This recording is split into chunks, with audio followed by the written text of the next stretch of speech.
This short film, just under 3 minutes in length, features Hattie McCall Davies, Paraorchestra Musician in Residence. Hattie's name and title appear at the start of the film, in a stylish white font. Hattie plays the Scottish smallpipes, a smaller, bellows-blown version of the Great Highland bagpipe.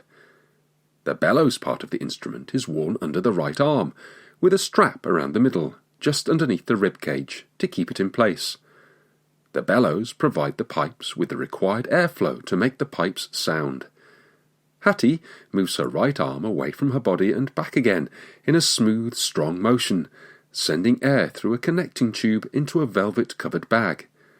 The bag is held under the left arm and has 4 pipes attached to it. Each of the pipes have light-coloured mountings at the end of them, along with decorative and shiny embellishments. 3 of these lay over Hattie's right shoulder and are called drones. The 4th is called the chanter. It consists of a number of finger holes and hangs vertically down from the top of the bag, with both hands used to play, one hand above the other. The setting is St George's, Bristol, an elegant concert hall, converted from a 200-year-old Georgian church. Hattie speaks from one of the 2 balconies in the concert hall. Dressed in dark clothing, she stands out against the pale colours of the hall. Tall arched windows and ornate candelabra with bright beads of light add to the refinement and tranquillity of this place.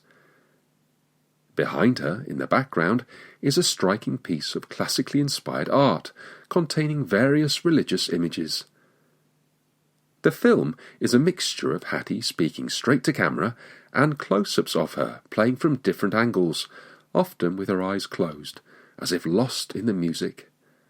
The close-ups help to convey her musicianship and give a detailed look at different parts of the instrument. She speaks with a beaming smile and gesticulates with passion. When Hattie stops speaking, the screen goes to black, and Paraorchestra acknowledges 6 funding bodies who have made the musician in residence possible. Their logos appear in 2 lines of 3, one above the other, white on a black background. As a registered charity, Paraorchestra gratefully acknowledges funding from Arts Council England, Esme Fairbairn Foundation, the Mark Leonard Trust, the Linbury Trust, Garfield Weston Foundation, and finally, the Nando and Elsa Peretti Foundation. And as the music fades away, the Paraorchestra and Friends logo appears, with the website address underneath, www.paraorchestra.com. A simple and stylish logo, white on a black background. A small circle overlays the circumference of a larger circle, with the small circle positioned at 8 o'clock. In capital letters, Paraorchestra and Friends, encircles the larger of the 2 circles. The logo and website address melt away, and the film comes to an end.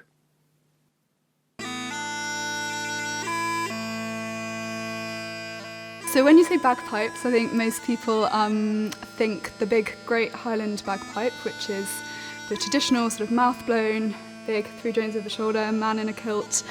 People either love it or hate it and run a long way away. The Scottish small pipes, I'm on a mission to spread the word because they are a beautiful, mellow instrument that's built for inside. So you get all the joy of bagpipes and drones and pipe music, but they're quieter, you can play them with other instruments, and really they have a greater capability for exploring different sound worlds and different styles of music.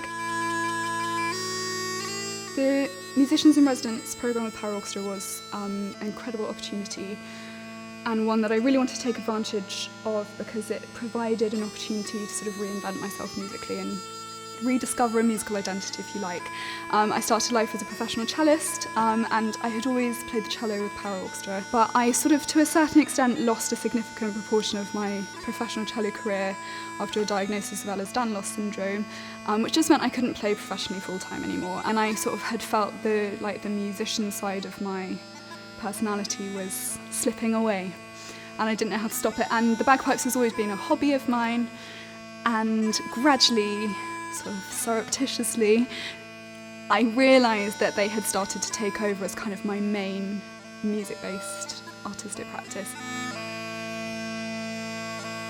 I had sort of a number of expectations in my mind as to the way in which the year would pan out, and one of the big things that I wanted to focus on was expanding my own performance repertoire away from simply traditional Scottish music, so exploring European piping traditions, world piping traditions, and as ever the year has sort of gone in different directions, kind of blown open my horizons in terms of where I take musical inspiration from and where I want to go in the future. I'm really excited to try and do some stuff with piping and synths and piping and organ and piping in different spaces and taking advantage of drones in environments.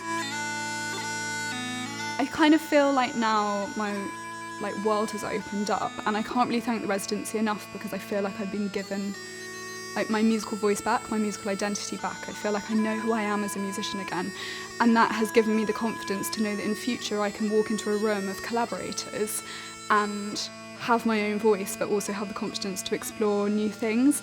And before I did the residency, I'd only really ever piped in a vacuum as myself, like alone piping or very traditional Scottish piping in a pipe band. Now it's like I could do anything, and that's probably the most exciting thing of all that the biggest gift of all you could be given as a musician.